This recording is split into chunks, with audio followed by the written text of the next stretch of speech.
voir comment nous sommes à la partie fonction logique si initiation avec BA. Donc, comment personnaliser le menu et avoir la table des matières. Comment personnaliser le menu Excel et avoir le bouton Visual Basic. Donc, il faudra aller au niveau de ce qu'elle a expliqué, fichier, options. Vous voyez mon écran? Allô? Vous voyez? D'accord. Elle a dit personnaliser le ruban et il faut cocher développeur. Alors, si je décoche développeur, je mets OK. Nous voyons que le développeur disparaît. Donc, ça, c'était sa méthode.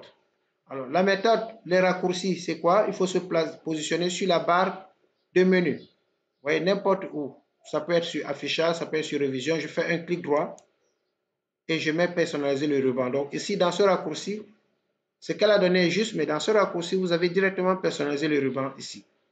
Dès que vous cliquez, automatiquement, vous tombez sur le menu personnaliser le ruban et vous voyez à droite complètement le mot développeur non coché. Il suffit de cliquer sur développeur. Et si je veux enlever des éléments qui sont dans mon menu, il suffit que je les décoche. Donc, j'ai mis développeur, je fais OK et le menu développeur s'affiche. Donc, ça, c'est les basics pour travailler avec Excel développeur.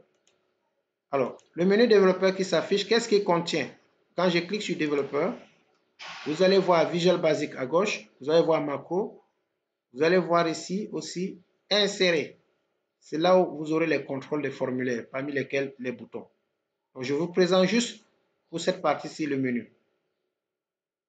Je ne sais pas s'il y a des questions. Donc là, c'était la présentation du menu développeur qui va nous servir de faire des boutons comme celui-ci. Et donc, quand vous voulez insérer un bouton, par exemple, si je crée une nouvelle feuille, je vais juste dans insérer et je prends le bouton à insérer, celui-là, et je dessine un rectangle. Il me demande quel est le nom du bouton. Je peux le mettre quelque chose comme ça. Je laisse par défaut ce nom et je mets OK. Là, je ne lui ai pas donné d'action. Donc, voici mon bouton. C'est ce que j'ai fait tout à l'heure. Je peux faire un clic droit. Je clique dessus pour changer le nom. Et je l'appelle, par exemple, ici, Reporting. Je sors du bouton. Je fais un clic droit toujours.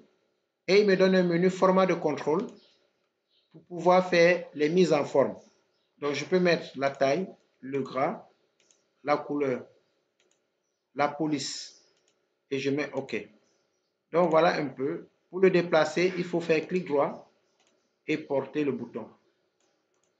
Donc, pour aujourd'hui, ce n'est pas un cours de Visual Basic, c'est juste pour voir comment créer des boutons. Mais après, demain peut-être, je peux vous montrer comment, à partir du menu, mettre un lien. Dès qu'on clique sur le bouton 1, il va appeler directement le tableau. Dès qu'on clique sur le bouton 2, qui aura pour nom, par exemple, Reporting, il va appeler la feuille Reporting, etc.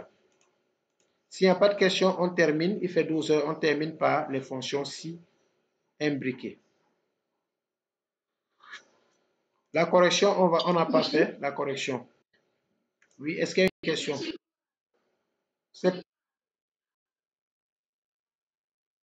Bien sûr qu'il y a l'enregistrement. C'est pour ces raisons que je fais l'enregistrement.